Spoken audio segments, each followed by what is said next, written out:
মুসলমান রাসূলের ব্যাখ্যা নিতে চায় না, হুজুরের ব্যাখ্যা নিয়ে সন্তুষ্ট। চ্যালেঞ্জ করে না, রেডিও টেলিভিশনে এসে চ্যালেঞ্জ, রাসূল সাল্লাল্লাহু আলাইহি ওয়াসাল্লাম নূরের তৈরি।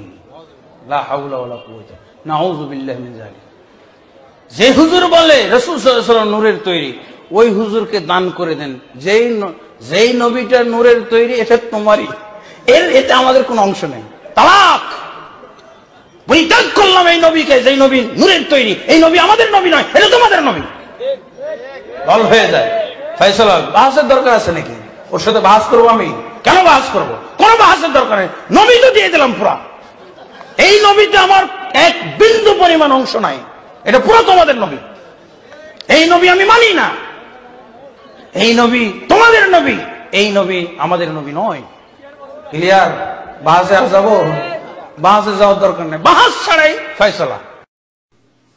এরপরে আপনি রাসূল করিম আলাইহিস সালামের শানে এরকম চরম বেয়াদবি, যেটা আমার মনে হয় না যে বিগত 1400 বছরের ইতিহাসে এই শব্দটা রাসূল করিম সাল্লাল্লাহু আলাইহি ওয়াসাল্লামের জন্য, আমার মনে হয় না সালমান রুশদি, তাসলিমা নাসরিনের মতো ব্যক্তি রাসূলুল্লাহ সাল্লাল্লাহু আলাইহি ওয়াসাল্লামের শানে এরকম শব্দ ব্যবহার করেছে যেটা আপনি করেছেন। কি বলছে যে রাসূল, এরকম রাসূলকে তালাক দিলাম, যাকে তারা নূরের মানে এরকম রাসূলকে তালাক না, গুনাহের কাজ মনে করেন। তাহলে তালাক কাকে দেয়? তালাক শব্দটা কার জন্য ব্যবহার করা যায়? একজন পুরুষ যদি একজন মহিলার সাথে নিকাহ করে, ওই মহিলা যার সাথে তার নিকাহ দুরুস্ত আছে, সঠিক আছে, তার সাথে যদি নিকাহ করে, নিকাহের পরে যদি তার সাথে না বলে কোনো বিষয়, তো পুরুষ তাকে তালাক দিতে পারে। এটা একটা আলাদা বিষয়। আপনার যে শব্দটা, এটার উপর আমাদের আপত্তি আছে। গোটা বিশ্বের মুসলমান, প্রায় 200 কোটি মুসলমানের অবজেকশন আছে আপনার এই কথার উপর। এই রসুলকে বিনা বাহাসে তোদেরকে দিলাম, এই রসুলকে আমরা মানি না, আমাদের অংশ না, তারপরে এই রসুলকে তালাক দিলাম, এটা মুসলমানের ভাষা হতে পারে না। ইলমি ভাষা বলুন, অনেক ইখতিলাফ, অনেক বিষয়ে ইখতিলাফ আছে, কিন্তু রাসূল করিম আলাইহিস সালামের শানে এই শব্দ ব্যবহার করা কেউ করে নাই, কেউ করা দুঃসাহস করেনি। এরপরে তালাক দিলেন। আপনি কি তার সাথে নিকাহ করেছেন? আপনারা তো ব্যাখ্যা মানেন না। আপনি আমার এই প্রশ্নের উত্তর দিন। তালাকের প্রশ্ন কথায় আসে, কেউ কোন পুরুষ যদি কোনো মহিলাকে তার নিকাহ থেকে বের করে দিতে চায়, সেখানে তালাকের প্রশ্ন আসে। আপনারা তো তাওয়িল মানে না, ব্যাখ্যা মানে না। তাহলে আপনাদের তাওয়িল ও ব্যাখ্যা যখন না মানে, তাহলে এই শব্দের অর্থ দাঁড়াচ্ছে যে ওই সমস্ত লোকেরা যারা রাসূলুল্লাহ সাল্লাল্লাহু আলাইহি ওয়াসাল্লামকে নূর মানে, আপনি সেই রাসূলকে মহিলা বানালেন, তার সাথে নিকাহ করলেন, নিকাহ করার পরে আপনি তাকে তালাক দিচ্ছেন। নাউযু বিল্লাহি মিন যালিক, আস্তাগফিরুল্লাহল আযীম। আমি এই বিষয়ে কোরআনে কারীমের কয়েকটি আয়াত পেশ করছি।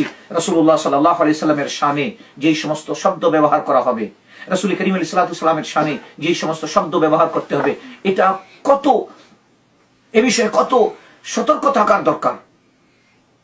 প্রথমে আসি কোরআনে কারীমের সূরা আল হুজুরাত, কোরআনে কারীমের 26 পারা সূরা আল হুজুরাত। আল্লাহ সুবহানাহু ওয়া তাআলা ইরশাদ করতেছেন, ইয়া আইয়ুহাল্লাযীনা আমানু লা তারফাউ আসওয়াতাকুম ফাওকা সাওতিন নবী ولا تجهروا له بالقول كجهر بعضكم لبعض أن تحبط أعمالكم وأنتم لا تشعرون। হে ঈমানদারেরা, একজন সাহাবী যিনি কানে কম শুনতেন, সেই সাহাবী যার নাম হযরত সাবিত ইবনে কাইস ইবনে শাম্মাস রাদিয়াল্লাহু তাআলা আনহু, কানে কম শুনতেন এবং জোরে বলতেন। রাসূল করিম আলাইহিস সালামের দরবারে গেলেন, কোন প্রশ্ন করলেন। হযরত রাসূল করিম আলাইহিস সালাম সূরা আল হুজুরাতের আপনি শানে নুজুল দেখে নিন। হুজুর করিম আলাইহিস সালামের দরবারে জোরে কথা বললেন, আল্লাহ তাআলা বরদাশত করলেন না। এই জিবরিল, যাও, আমার রাসূলের দরবারে যারা জোরে কথা বলতেছে, অথচ আল্লাহ তাকে ঠোসা বানিয়েছেন, এরপরে আল্লাহ বরদাস্ত করলেন না। একজন ঠোসা সাহাবী যিনি কানে কম শুনেন, তিনি আমার রাসূলের দরবারে উঁচু স্বরে কথা বলুক, এটা আল্লাহ তাআলা বরদাস্ত করলেন না। সাথে সাথে জিবরিল আমিন আলাইহিস সালাতু ওয়াসসালামকে পাঠিয়ে দিলেন আয়াতে কারিমা নিয়ে, ইয়া আইয়ুহাল্লাযীনা আমানু লা তারফাউ আসওয়াতাকুম, হে ঈমানদারেরা তোমরা তোমাদের কণ্ঠস্বরকে উঁচু করবে না, ফাওকা সাউতিন নবী, আমার রাসূল সাল্লাল্লাহু আলাইহি সাল্লামের কণ্ঠস্বরের অপেক্ষায়, ওয়ালা তাজহারু লাহু বিল কাওলি কাজাহরি বা'দিকুম লিবা'দ, যেভাবে নিজেদের মধ্যে কথা বলো এভাবে কিন্তু আমার রাসূলের দরবারে কথা বলবে না। যেভাবে বাবার সাথে, চাচার সাথে, তুমি যেভাবে তোমার দাদার সাথে, যেভাবে তুমি তোমার মুরব্বিদের সাথে কথা বলো, খবরদার আমার রাসূলের দরবারে এভাবে কথা বলবে না। ওয়ালা তাজহারু লাহু বিল কাওলি কাজাহরি বা'দিকুম লিবা'দ, আর যদি বলো আমার রাসূলের দরবারে যদি সবার সাথে যেভাবে কথা বলো এইভাবে যদি কথা বলো, উচ্চ স্বরে যদি কথা বলো, তাহলে কি হবে? আন তাহবাতা আমালুকুম ওয়া আনতুম লা তাশউরুন, তোমার আমলনামার মধ্যে থেকে যতগুলো আমালে সালেহা আছে সমস্ত আমালে সালেহা বরবাদ করে দেওয়া হবে। নামাজ, রোজা, হজ, যাকাত, তাসবিহ, তাহলিল, জুব্বা, টুপি, দাড়ি, মাথার রুমাল, আবা, যা কিছু আছে সব বরবাদ করে দেওয়া হবে। ওয়া আনতুম লা তাশউরুন, তুমি টেরও পাবে না। ওয়া আনতুম লা তাশউরুন, তোমরা টেরও পাবে না। তো এখানে আল্লাহ সুবহানাহু ওয়া তাআলা ইরশাদ করতেছেন, বিসমিল্লাহির রহমানির রহিম, ওয়াল্লাযীনা ইউযুনা রাসূলাল্লাহি লাহুম আযাবুন আলীম, এবং যারা আল্লাহ তাআলার রাসূলকে কষ্ট দিয়ে থাকে, কর্মের মাধ্যমে হোক বা কথার মাধ্যমে হোক, যারা আল্লাহ তাআলার রাসূল সাল্লাল্লাহু আলাইহি ওয়াসাল্লামকে কষ্ট দিয়ে থাকে, সেই কষ্টটা তার হায়াতে জাহিরিতে হতে পারে বা তার বিসাল ও ইন্তেকালের পরে হতে পারে। যদি কেউ রাসূল সাল্লাল্লাহু আলাইহি ওয়াসাল্লামকে কষ্ট দিয়ে থাকে, আল্লাহ সুবহানাহু ওয়া তাআলা পরিষ্কারভাবে ইরশাদ করেছেন, লাহুম আযাবুন আলীম, তার জন্য বেদনাদায়ক আযাব রয়েছে, তার জন্য কঠিন শাস্তি রয়েছে। আল্লাহু আকবার। রাসূল সাল্লাল্লাহু, এমন শব্দ ব্যবহার করা যাবে না যেটা রাসূল করিম আলাইহিস সালাতু ওয়াসসালাম কে কষ্ট দেয়, যেটা রাসূলের শানে বেয়াদবি। এমন শব্দ ব্যবহার করা যাবে না যেটা রাসূলের শানে গোস্তাখি। এরপরে আসুন ওই একই সূরা তাওবায় আল্লাহ সুবহানাহু ওয়া তাআলা ইরশাদ করতেছেন, আল্লাহু আকবার। এর পূর্বেটা ছিল 61 নম্বর আয়াত। এখন যে আয়াতটা পেশ করতেছি সেটা হচ্ছে কোরআনে কারীমের 10 পারা সূরা তাওবা আয়াত নম্বর 65। আল্লাহ তাআলা কি ইরশাদ করতেছেন, আল্লাহু আকবার। শুনুন, এবং যেই শব্দ আল্লাহ এবং তার রাসূলের জন্য আমরা ব্যবহার করব, এটা নিয়ে আমাদেরকে আগে রিসার্চ করতে হবে। এই শব্দ দিয়ে আল্লাহ এবং তার রাসূল নারাজ হবেন না, তাদের এই শব্দের মাধ্যমে আল্লাহ এবং তার রাসূলকে সন্তুষ্ট করা যেতে পারে। দেখুন আল্লাহ তাআলা ইরশাদ করতেছেন, বিসমিল্লাহির রহমানির রহিম, কুল আবিল্লাহি ওয়া আয়াতিহি ওয়া রাসূলিহি কুনতুম তাস্তাহজিউন লা তা'তাযিরু ক্বাদ কাফারতুম বা'দা ঈমানিকুম।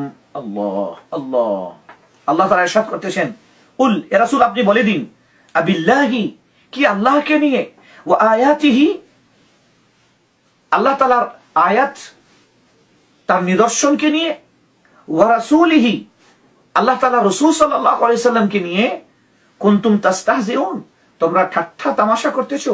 দেখবেন এই মজলিসের মধ্যে রাসূলের যখনই বলে রাসূলকে তোদেরকে দিলাম, বাহাসের কোনো দরকার নাই, মুনাজারা কিসের, তখন সবাই হাসলো। রাসূলকে নিয়ে এটা ঠাট্টা হচ্ছে, এটাই হচ্ছে রাসূলকে নিয়ে ঠাট্টা করা। আল্লাহ তাআলা ইরশাদ করে দিলেন, কুনতুম তাস্তাহজিউন, রাসূলকে নিয়ে ঠাট্টা করতে, আল্লাহকে নিয়ে, আল্লাহ তাআলার নিদর্শন, তার আয়াত, তার রাসূলকে নিয়ে কুনতুম তাস্তাহজিউন, তোমরা ঠাট্টা করতেছিলে।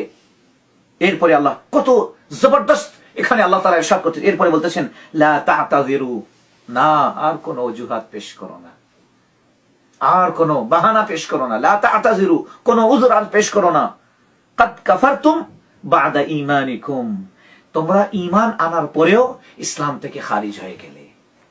যদি আল্লাহকে নিয়ে ঠাট্টা করো, যদি আল্লাহ তাআলার আয়াতকে নিয়ে ঠাট্টা করো, আল্লাহ তাআলার রাসূলকে নিয়ে যদি ঠাট্টা করো, এক্ষেত্রে মনে রাখো, লা তা'তাযিরু, আর কোনো অজুহাত পেশ করবে না, ক্বাদ কাফারতুম বাদা ঈমানিকুম। এখানে কাদ শব্দটা এনেছেন তাহকীক, বিনা সন্দেহে, উইদাউট ডাউট ইসলাম থেকে খারিজ হয়ে গেলে। এখন একটু চিন্তা করে দেখুন আপনি রাসূলের শানে কোন শব্দ ব্যবহার করলেন। একটু চিন্তা করে দেখুন রাসূল সাল্লাল্লাহু আলাইহি ওয়াসাল্লামের শানে কিভাবে ওখানে যারা উপস্থিত ছিল সকলেই হেসে ফেললো। মনে হচ্ছে